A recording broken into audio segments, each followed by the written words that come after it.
ಎಲ್ಲರಿಗೂ ನಮಸ್ಕಾರ. ನಾನು ಪ್ರೊಫೆಸರ್ ಪ್ರಿಯಾಂಕಾ ಕುಲಕರ್ಣಿ. ಹಲವಾರು ಜನ ಒಂದು ಪ್ರಶ್ನೆಯನ್ನ ಬಾರಿ ಬಾರಿ ಕೇಳ್ತಾ ಇದ್ದೀರಾ. ಅದೇನಪ್ಪಾ ಅಂದ್ರೆ PU ಲೆಕ್ಚರರ್ ರಿಕ್ರೂಟ್ಮೆಂಟ್ ಯಾವಾಗ ಆಗತ್ತೆ, ಅಥವಾ ಈಗ ಆಲ್ರೆಡಿ ಅನುಮೋದನೆ ಸಿಕ್ಕಿರುವಂತಹ ಪೋಸ್ಟ್ ಏನಿದೆ ಅಂದ್ರೆ ನಮ್ಮ 814 ಪೋಸ್ಟ್ ಅಂತ, ಅಂದ್ರೆ 2024ರಿಂದ ಈ ಒಂದು ಅಪ್ರೂವಲ್ ಸಿಕ್ಕಿದೆ. ಆಗಿಂದ ಈ ಸುದ್ದಿ ಹರಿದಾಡ್ತಾ ಇದೆ. ಯಾವಾಗ ಫೈನಲ್ ನೋಟಿಫಿಕೇಶನ್ ಬರುತ್ತೆ ಅಂತ ಎಲ್ಲರ ಮನಸ್ಸಿನಲ್ಲೂ ಪ್ರಶ್ನೆ ಇದೆ. ನೋಡಿ, ಈ ಒಂದು ಫೈನಲ್ ನೋಟಿಫಿಕೇಶನ್ 2026ರಲ್ಲಿ ಬರಲೇಬೇಕು ಅಂದಾಜಿನ ಪ್ರಕಾರ. ಯಾಕಂದ್ರೆ ಈಗಾಗಲೇ ತುಂಬಾನೇ ವಿಳಂಬ ಆಗಿದೆ. ಹೌದಾ, ಈಗಾಗಲೇ ವಿಳಂಬ ಆಗಿದೆ. ಅದರಂತೆ ನಿಮಗೆ ಗೊತ್ತಿರಬಹುದು, ಈಗ ಆಲ್ರೆಡಿ ಹೈಸ್ಕೂಲ್ ಅಲ್ಲಿ ಯಾರು ಟೀಚರ್ಸ್ ಅಂತ ವರ್ಕ್ ಮಾಡ್ತಾ ಇದ್ದಾರೆ ಅವರಿಗೆ ಇಂಟರ್ನಲ್ ಪ್ರಮೋಷನ್ಸ್ ಗಾಗಿಯೂ ಕೂಡ ಒಂದು ಎಕ್ಸಾಮ್ ಅನ್ನ ಇಟ್ಟಿದ್ದಾರೆ. ಅದು ಫೆಬ್ರವರಿಯಲ್ಲಿ ಆ ಎಕ್ಸಾಮ್ ಇದೆ.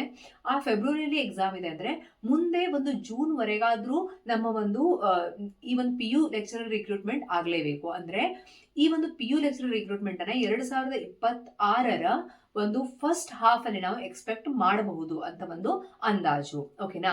ಈ ಒಂದು ವಿಡಿಯೋದಲ್ಲಿ ನಾವು ಏನೇನ್ ನೋಡ್ತಾ ಇದೀವಪ್ಪ ಅಂದ್ರೆ PU ಲೆಕ್ಚರರ್ ರಿಕ್ರೂಟ್ಮೆಂಟ್ ಯಾವಾಗ ಆಗತ್ತೆ. ನಾನು ಹೇಳಿದ ಹಾಗೆ 2026 ಅಲ್ಲಿ ಈ ಒಂದು ನೋಟಿಫಿಕೇಶನ್ ಆಗ್ಲೇಬೇಕು. ನೋಟಿಫಿಕೇಶನ್ ಆದ ಮೇಲೆ ನಿಮಗೆ ಫಾರ್ಮ್ ತುಂಬಕ್ಕೆ ಒಂದು ತಿಂಗಳಾದ್ರೂ ಟೈಮ್ ಇರುತ್ತೆ, 1 ಮಂತ್ ಟೈಮ್ ಇರುತ್ತೆ. ಅದಾದ್ಮೇಲೆ ಎಕ್ಸಾಮಿಗೆ ನಿಮಗೆ ಮಿನಿಮಮ್ 2 ಮಂತ್ಸ್ ಆದ್ರೂ ಟೈಮ್ ಸಿಗಬಹುದು ಅಂತ. ಓಕೆನಾ?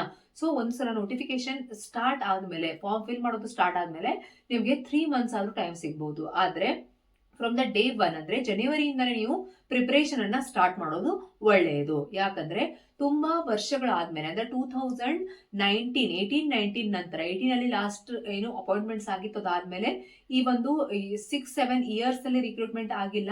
ಆ ರಿಕ್ರೂಟ್ಮೆಂಟ್ ಅಪಾಯಿಂಟ್ಮೆಂಟ್ ಕೂಡ 2018ರಲ್ಲಿ ಆದ ಅಪಾಯಿಂಟ್ಮೆಂಟ್, ಅದಕ್ಕಿಂತ ಮೊದಲು ಕಾಲ್ ಫಾರ್ಮ್ ಆಗಿತ್ತು. ಹೀಗಾಗಿ ಈ ಒಂದು ಕಾಲ್ ಫಾರ್ಮ್ ತುಂಬಾ ದಿನಗಳ ನಂತರ ಆಗ್ತಾ ಇರೋದ್ರಿಂದ ಕಾಂಪಿಟೇಷನ್ ಕೂಡ ಜಾಸ್ತಿ ಇದೆ. ಕಾಮರ್ಸ್ ಫೀಲ್ಡ್ ಅಲ್ಲಿ ಹೇಳ್ಬೇಕು ಅಂದ್ರೆ ಲಾಸ್ಟ್ ಟೈಮ್ ರಿಕ್ರೂಟ್ಮೆಂಟ್ ಆದಾಗ ತುಂಬಾ ಜನ MCOM BEd ಆಗಿರುವಂತ ಕ್ಯಾಂಡಿಡೇಟ್ಸ್ ಇರ್ಲಿಲ್ಲ. ಆದ್ರೆ ಈ ಸಲದ ರಿಕ್ರೂಟ್ಮೆಂಟ್ ಗೆ ಒಂದು ಕಟ್ ಥ್ರೋಟ್ ಕಾಂಪಿಟೇಷನ್ ಇರುತ್ತೆ ಅಂತ ನಾವು ಹೇಳ್ತಾ ಇದ್ದೀವಿ. ಓಕೆನಾ? ಹಾಗಾಗಿ ಇಲ್ಲಿ ನೋಡಿ, ಮೊದಲನೇದಾಗಿ 2026ರಲ್ಲಿ 2026 ಅಲ್ಲಿ ಒಂದು ಅಪಾಯಿಂಟ್ಮೆಂಟ್ ಆಗೇ ಆಗುತ್ತೆ. ಅದರೊಂದಿಗೆ ಕ್ವಾಲಿಫಿಕೇಶನ್ ಏನಿರಬೇಕು ನೋಡಿ. ತುಂಬಾ ಜನ ಕೇಳ್ತಾ ಇರ್ತೀರಾ, ಮ್ಯಾಮ್ ಕ್ವಾಲಿಫಿಕೇಶನ್ ಏನ್ ಬೇಕು ಅಂತ. ನೋಡಿ, ನಿಮ್ಮ ಹತ್ರ ಪೋಸ್ಟ್ ಗ್ರಾಜುಯೇಷನ್ ಡಿಗ್ರಿ ಇರಬೇಕು, ಅದರ ಜೊತೆಗೆ BEd ಇರಬೇಕು. ಓಕೆನಾ? ಪೋಸ್ಟ್ ಗ್ರಾಜುಯೇಷನ್ ಅಲ್ಲಿ ಮಿನಿಮಮ್ 55% ಅಂತ ನಾವು ಜನರಲ್ ಮೆರಿಟ್ ಗೆ ನೋಡ್ತೀವಿ. ಅದೇ ರೀತಿ BEd. ಓಕೆನಾ? PG ಪ್ಲಸ್ BEd ಇರಬೇಕು ನಮ್ಮ ಹತ್ರ.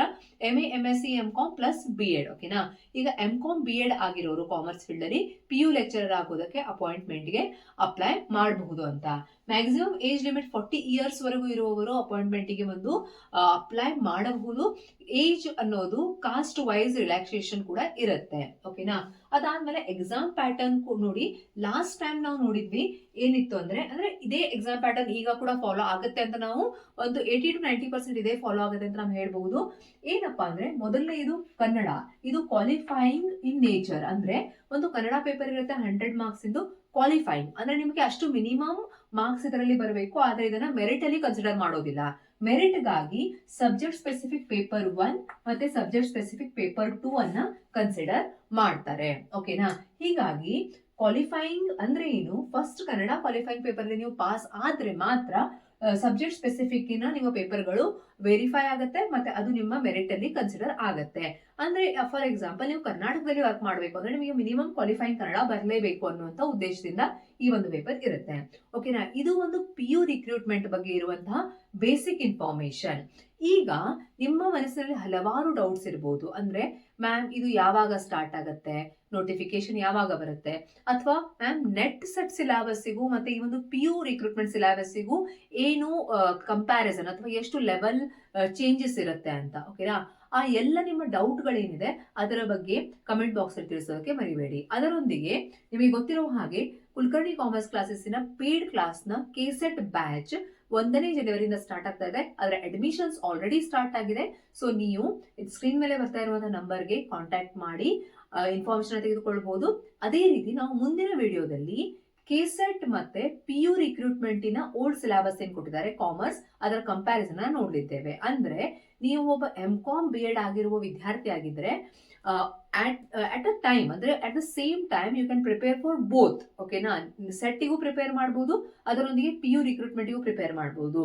ಹಾಗೆ ನಾನು ನಿಮಗೊಂದು ಪ್ರಾಪರ್ ಕಂಪ್ಯಾರಿಸನ್ ಅನ್ನ ನೆಕ್ಸ್ಟ್ ವಿಡಿಯೋದಲ್ಲಿ ಹೇಳ್ತೀನಿ.